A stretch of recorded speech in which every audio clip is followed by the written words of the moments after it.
Yo, what is up with you niggas, man? We back again another reaction. And today we got some Tales of Toronto, the crazy story of Hooligan Wassa. Nigga, finally this nigga upload. It's been like fucking 3 goddamn weeks, bro. Finally this nigga uploaded. But without further ado, like, comment, and subscribe. Let's jump right into it, nigga. Gang, gang. What's going on, supporters? Before the video starts, I want to take a quick moment to thank everyone for 13,000 subscribers. That's a huge milestone. I got some quality work sitting in the vault, so be sure to like the video, hit that subscribe button, and click on that notification bell so you don't miss an upload. All of the information provided in the following video is already public, therefore it will not be impeding on past, pending, or current cases. So sit back, relax, and as always, enjoy the video. My nigga, they even got that. Right? It's crazy. Right? It's crazy. Who's that, my hooligan? Oh, that's my young real. Investigators say that's when 2 associates with Jenkins, including the 15-year-old, returned fire. I'm in the lead, we had him up like any day. For Houdini, we don't play, we wipe his nose, he moving snake. Damn, that's the video too. That's his video when he died.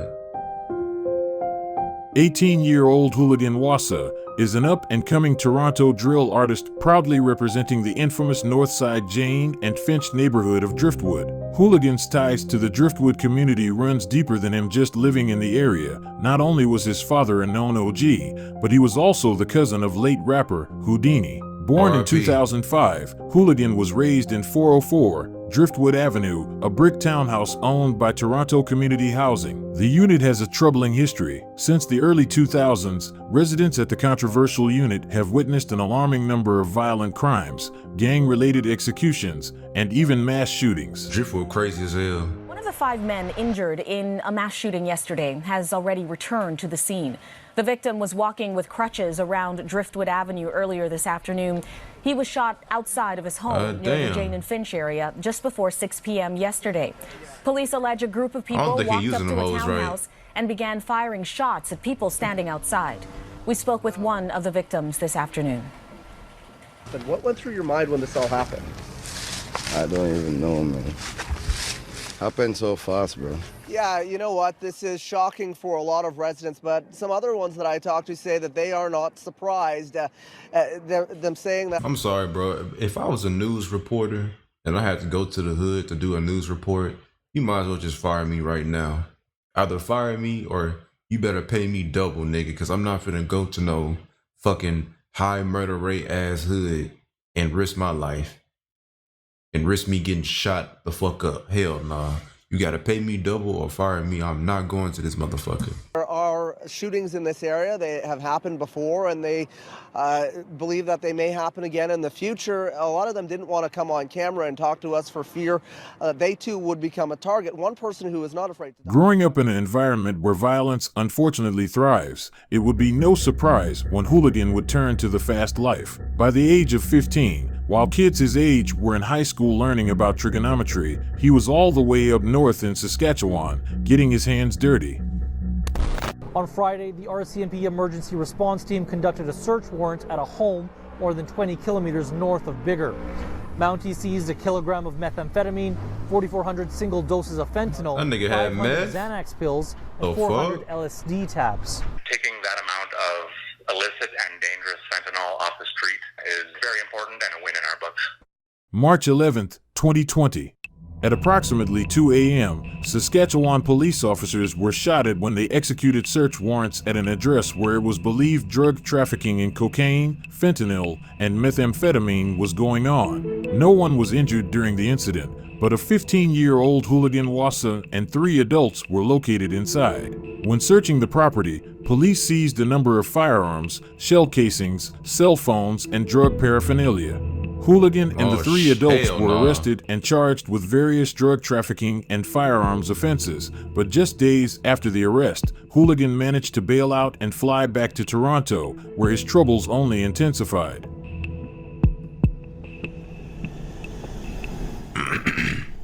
On May 26, 2020, 2 months after the Saskatchewan arrest, Houligan Wassa, and oh shit, that's the what music video was that? That was motherfucking, damn, I just reacted to it too. Fuck, I forgot, but I just recently reacted to that music video with Houdini. Cousin Houdini would leave an Airbnb Houdini perk. was renting out for the week. At this point in time, Houdini would be at the height of his career. He would have just released a new EP titled Underground and would be fresh off Press's tour. CCTV captured the moment Houligan Wassa, who was covered by a black mark due to him being a minor at the time, and Houdini, who was in the gray sweater, meeting up with two other people. Okay. They were 17-year-old Elijah Robinson, who was dressed in all black, and an unidentified man wearing a white hat. They would make their way to Blue Jays Way, right across from the Bisha Hotel. Unbeknownst to Hooligan and Houdini, a blue Volkswagen Tiguan was lying in wait for them. Toronto police were able to confirm the vehicle was parked and waiting for nearly 40 minutes. Once Houdini crossed the street, Hooligan followed right behind. CCTV then captured the two about to enter a vehicle that was parked on the side. At that moment, the Volkswagen pulls a hard U-turn, while a lone gunman hops out the passenger and begins to unload a flurry of shots at Houdini and videos like this just piss me off, bro, because it's just so much talent lost, nigga. Like, he's just dead just like that now. Talent gone. Like, that should be pissing me off. But that's why I love watching this nigga videos. Tales of Toronto. I love watching this nigga videos, bro, because this nigga gives you the real raw story and shit. This nigga gives you good motherfucking information. Good information, my nigga.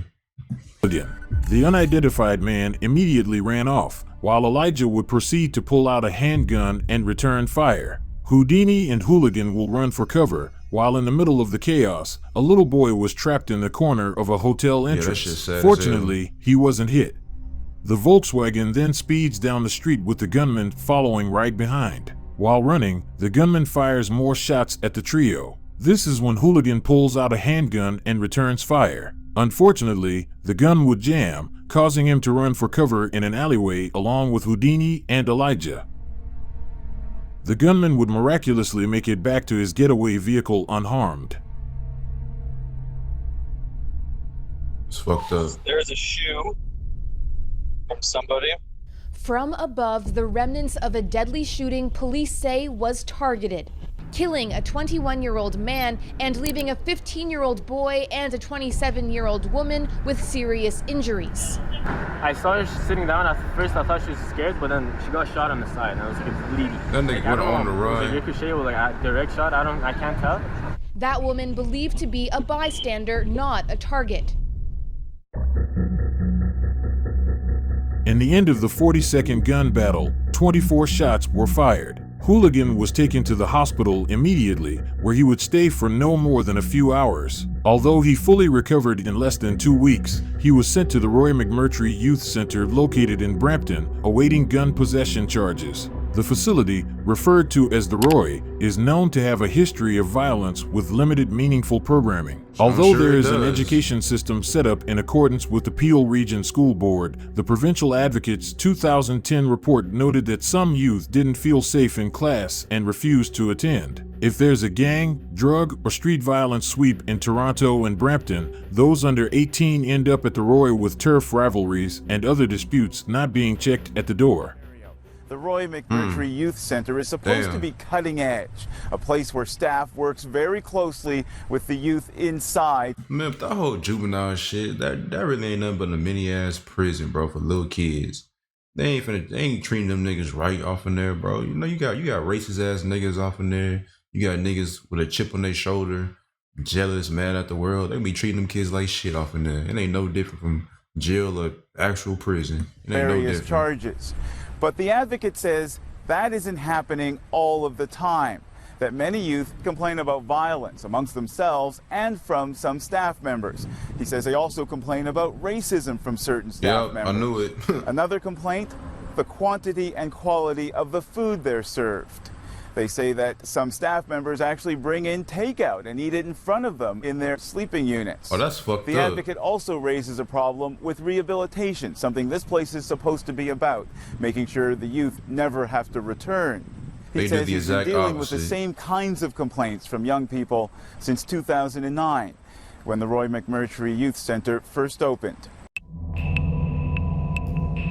A worker from another young offender institution, similar to the Roy, also added that any inmate who refuses to fight another youth are often beaten up by their own crew. So not only do these kids have to watch for the ops, but they gotta watch for their own peoples too. Hooligan witnessed this firsthand. When speaking with him about his time at the facility, Hooligan referred to it as quote-unquote light work. He got into fights here and there, saw notable rappers getting stomped out by their own mans, but overall, the Roy was nothing he couldn't handle. Hooligan was tight-lipped throughout our brief conversation, but he made it known his crazy past hasn't fazed him in the slightest. By the spring of 2021, Hooligan was released on bail and ready to tell his story. He hopped into the studio with the Driftwood duo, M-Sav and FM, and released his debut single 2 weeks before the 1-year anniversary of Houdini's death. The song broke 100,000 views not too long after its release, and for a debut track, that's pretty impressive. Judging by the comments, it's clear Hooligan caught the scene's attention. He would go on to release a few more songs, including Stay With a Mop. The track featured Driftwood Crip, Richie Stacks, who was recently arrested in connection to one of the biggest fentanyl drug busts in Ontario.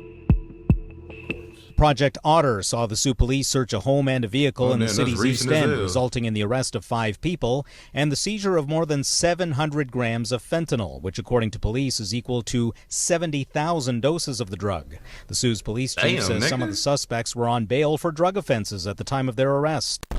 Unlike Richie, Hooligan has managed to stay out of trouble since his release from the Roy, and he hopes to keep it that way. His story is one full of ups and downs, but as of now, he is just focused on making music. He just released a new song with plans on putting out either a tape or album later in the year. All of his links will be in the description. I'll catch you guys next week. Thanks for the daily support.